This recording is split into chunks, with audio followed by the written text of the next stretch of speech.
जय भीम। भाई एक बार जोर लगा बोल दो, जय भीम, जय भीम, जय भीम। सबसे पहले परम पूजनीय बाबा साहब अंबेडकर जी को नमन करता हूं। सर्व समाज में जन्मे सभी संतों को, रहबरों को, महापुरुषों को, शहीदों को मैं नमन करता हूं। यहां पर आए मेरे पिता तुल्य बुजुर्ग, मातृशक्ति, वह हम और युवा साथी और छोटे छोटे बच्चे, सभी को मेरी तरफ से क्रांतिकारी जय भीम। भाई सबसे पहले बाबा साहब को कहना चाहता हूं सिर्फ दो शब्दों में, बाबा साहब आप थे इसलिए हम हैं। और ये सच्चाई है, अगर बाबा साहब अंबेडकर नहीं होते तो शायद आज हम भी नहीं होते। हमारे माता पिता हमें जन्म तो जरूर देते, लेकिन जो आज सुविधाएं हमें मिल रही है, जो आज हम इज्जत की जिंदगी जी रहे हैं, वो किसी और की देन नहीं, बाबा साहब अंबेडकर की देन है। और अगर आज हम उनको भूल जाते हैं या उनकी विचारधारा पर हंसते हैं या उनकी विचारधारा को फॉलो नहीं कर पाते, देखिए प्रोग्राम हमारा है, अव्यवस्था कहीं भी हो सकती है, लेकिन हम अपने प्रोग्राम में बैठे हैं, आप लोग बैठे हैं तो ये बहुत बड़ी बात है। कुछ लोग होता है कि मजा नहीं आ रहा तो मजे के लिए उठ के चले जाते हैं, इसलिए आप लोग यहाँ पर बैठे, इसलिए मैं आपका दिल की गहराइयों से धन्यवाद करता हूँ। और भाई टिंकू बरसी जी को, भाई कोई बात नहीं, अपना प्रोग्राम है और इसमें जितना हो सके आप अपना सहयोग दे। और भाई जो आयोजक टीम है, मेरे छोटे भाई सुमित, साहिल और जो भी आयोजक टीम है, सभी को इस प्रोग्राम के लिए मैं बहुत बहुत बधाइयाँ देता हूँ। और मेरी तरफ से आप सभी को बाबा साहब अम्बेडकर की जयंती की हार्दिक शुभकामनाएं। और भाई एक छोटा सा मैसेज मैं आज आपके बीच में लेके आया हूँ कि देखिए चुनाव आए हुए हैं, राजनीतिक बात तो नहीं करता, लेकिन फिर छोटी सी बात जरूर कहूंगा कि चुनाव की वजह से अपना भाईचारा खराब न करें। चाहे कोई भी आपके बीच में आए, कांग्रेस का आए, बीजेपी का आए या किसी भी पार्टी का आए, आप उसकी वजह से अपने भाईचारे को खराब न करें।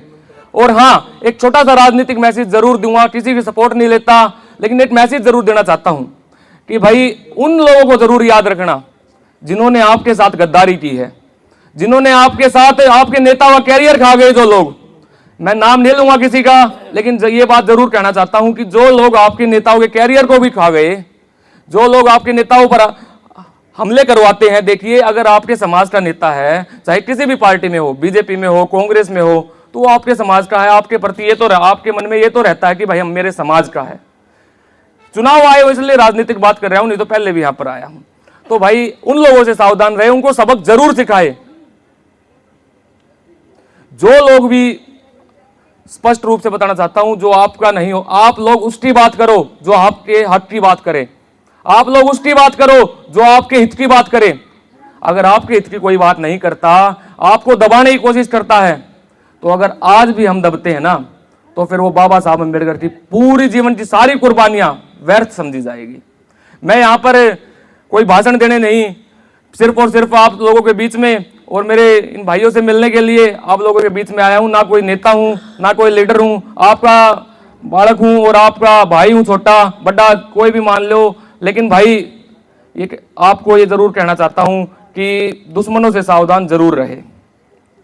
और मान्यवर साहब काशीराम कहते थे, अगर संसद तुम्हारी है तो ये सड़क हमारी है। और सड़कों पर लड़ाई लड़ने के लिए आपका भाई हमेशा आपके लिए तैयार है, इस संविधान के लिए और अपने इस समाज के लिए। जब कहोगे ना, जब गर्दन कटवाने के लिए तैयार हैं और काट भी सकते हैं। आपने देखा होगा, जो मुझे जानता है ना, और उनको वो तो बताने की जरूरत नहीं कि क्रांति तो हमारे खून में दौड़ती है, क्रांति तो हमारे खून में दौड़ती है। बाबा साहब अम्बेडकर के वंशज हैं और उन्होंने तो इस देश का और इन मनुवादियों का और जो लोग जातिवाद के ऊपर बात करते थे उनका इस देश से सर्वनाश करने की कोशिश की। लेकिन आज हम उनकी विचारधारा को फॉलो नहीं कर पा रहे, तो ये हमारी कमी है। आज हम उस बाबा साहब ने कहा था, मैं तुम्हें इस जहां तक मिशन को ले आया हूं ना, अगर आप इस मिशन को आगे नहीं ले जा सकते ना, तो कम से कम इतना तो करना कि इस मिशन को पीछे मत जाने देना। और आज हम उस मिशन को आगे तो ले जाने की दूर की बात, हम उस मिशन को पीछे लेके जा रहे हैं सिर्फ और सिर्फ गुलामी की वजह से, सिर्फ और सिर्फ चाटुकारिता की वजह से। और मैं इसलिए आपको हाथ जोड़कर आपसे निवेदन करता हूं कि आप सोचिए समझिए, ये जो वोट का जो अधिकार है ना, ये बाबा साहब ने बड़ी कठिनाइयों से, बड़ी जंगें लड़कर, जंग होती है वो जंग थी उस टाइम की, ये मान के चलो, विचारों की जंग। जब आपको ये वोट का अधिकार दिलवाया था। और आज आप बिना सोचे समझे इस वोट को कहीं भी डाल देते हो। तो मैं आपसे निवेदन करता हूं कि इस वोट को सोच समझकर, कम से कम जिस दिन वोट डालनी है उससे पहले रात को बैठ के कम से कम आधा घंटा 1 घंटा ये सोचो कि आपके लिए सही कौन है।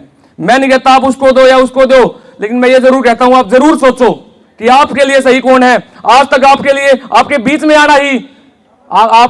आना ही सिर्फ नेता का फर्ज नहीं है। आपके लिए लड़ाई किसने लड़ी, आप ये बात सोचिए। आपके लिए काम कौन आया आपके।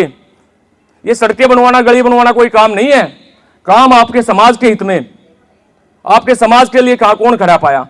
जब आपके ऊपर, आप यहां पर नहीं हुए मान लूंगा मैं, लेकिन जहां जहां पर अत्याचार हुए, जब अत्याचार हुआ तो किस नेता ने।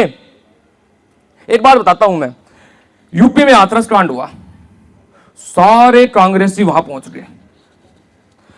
राजस्थान में जो जितेंद्र मेघवाल वाला कांड हुआ, सारे बीजेपी वाले वहां विरोध करने पहुंच गए। अगर भाई एक बात बताता हूं, ये जो राजस्थान वाला कांड था, इसमें एक भी कांग्रेसी नहीं बोला, और वहां राहुल गांधी पैदल चले गए। सिर्फ और सिर्फ आपके समाज की बात है, क्यों नहीं बोलते भाई। इनको तो वहां पर सिर्फ एक फोन करना था। जब हाथरस कांड हुआ तो ये वहां पर चले गए, वहां नहीं बोले। और जब जितेंद्र मेघवाल वाला कांड हुआ तो वहां पर बीजेपी वाले चले गए, वे यूपी में क्यों नहीं बोले। तो आपके समाज के साथ जब गलत होता है ना, तो जो आज जिनको आप ये बोलते हो ना कि कुछ नहीं है, वही बंदे, चाहे मैं हो, चाहे कोई और भी हो, चंद्रशेखर हो या कोई और भी लीडर हो, जो आपके लिए लड़ाई लड़ता है ना, आपको उसका साथ देना चाहिए। और मैं ये मत सोचना कोई भी भाई कि मैं चुनाव लड़ना चाहता हूं, मेरी तो भाई उम्र ये 23 साल है, मैं तो चुनाव लड़े नहीं सकता। मैं जब ये भाषण देता हूं ना सर, तो लोग सोचते हैं कि चुनाव लड़ना चाहता है, लेकिन मैं चुनाव लड़ ही नहीं सकता। और जब लड़ने की उम्र होगी ना तो लड़ेंगे, क्योंकि मेरे को पता है जो सारा इन चीजों का निचोड़ है ना, जो वो विधानसभा में और इस संसद में है। और मैं कहता हूं कि आप लोग राजनीति में भाग लीजिए, क्यों नहीं लेते आप। अरे बाबा साहब ने आपकी राजनीति में भागीदारी करवाने के लिए आपके लिए बहुत बहुत लंबा संघर्ष किया है। और यही तो मैं कहना चाहता हूं कि वो लोग आगे बढ़ने ही नहीं देते। जब हमारे नेता राजनीति में ऊपर उठने की कोशिश करते हैं ना, हमारे समाज के लोग, तो दबा लिया जाता है उनको, उनके ऊपर हमले करवाए जाते हैं, उनके ऊपर राजनीतिक प्रेशर बनाया जाता है। लेकिन मैं कहता हूं आप दबिए मत।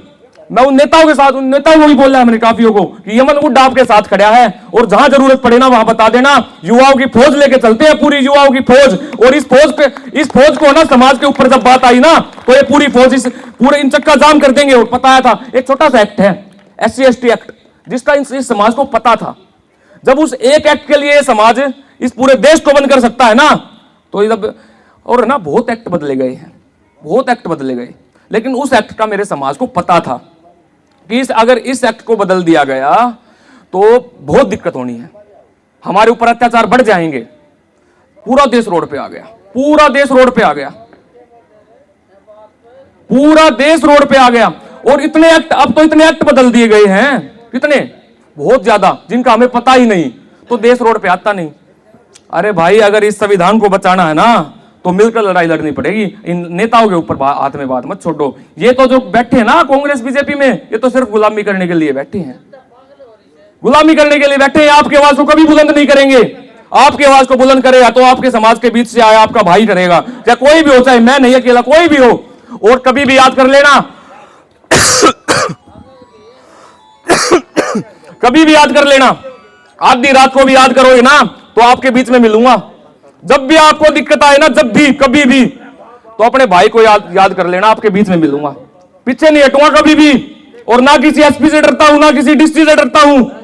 जब मेरे समाज पे बात आती है ना, तो अपनी बात को पूरे दम के साथ रखता हूं और न्याय दिलवाते हैं। और आज भी आपके साथ खड़े रहेंगे। मुकदमे झेलने पड़ते हैं, लाठियां झेलनी पड़ती है, पानी के कैंडल झेलने पड़ते हैं, लेकिन खड़े रहते हैं और खड़े रहेंगे आगे भी आपके लिए। अरे भाई चुप हो जाओ यार।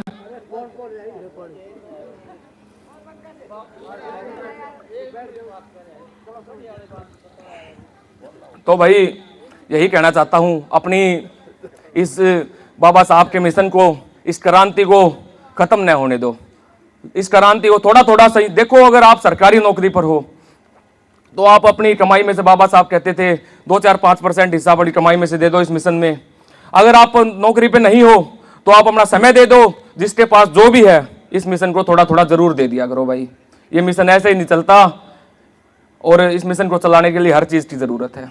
मान्यवर साहब काशीराम कहते थे मुझे तुम्हारी वोटों के साथ तुम्हारे नोट भी चाहिए। तो भाई हमने तो आज तक ना तो किसी से पैसे मांगे, चंदा मांगा, और ना हमने जरूरत। जब तक अपने पास दम है ना, जब तक लड़ते रहेंगे, जब दम खत्म हो जाएगा और आप बस साथ देते रहो, अपना दम कभी खत्म नहीं होगा भाई। न्यू लड़ते रहोगे, साथ देते रहो बस ऐसे ही अपने भाई को। और है ना, कभी ये नहीं थी सिर्फ प्रोग्रामों में, आपको कभी भी अपने भाई की जरूरत पड़े, कहीं भी आपके साथ कुछ गलत हो, देखो हमने सरकारी नौकरी वालों की लड़ाई लड़ी है, बहुत लड़ी है। किसी भाई के साथ अत्याचार हो रहा है, अफसर परेशान करते हैं, जज में जाके पूछना, हमने बड़ी लड़ाइयां लड़ी हैं सरकारी अफसरों के लिए भी। तो सबके लिए खड़े हैं भाई, मजबूती से खड़े हैं और खड़े रहेंगे जब तक हमारे अंदर दम है। इसी सबको मेरा क्रांतिकारी जय भीम, जय भीम, जय भीम।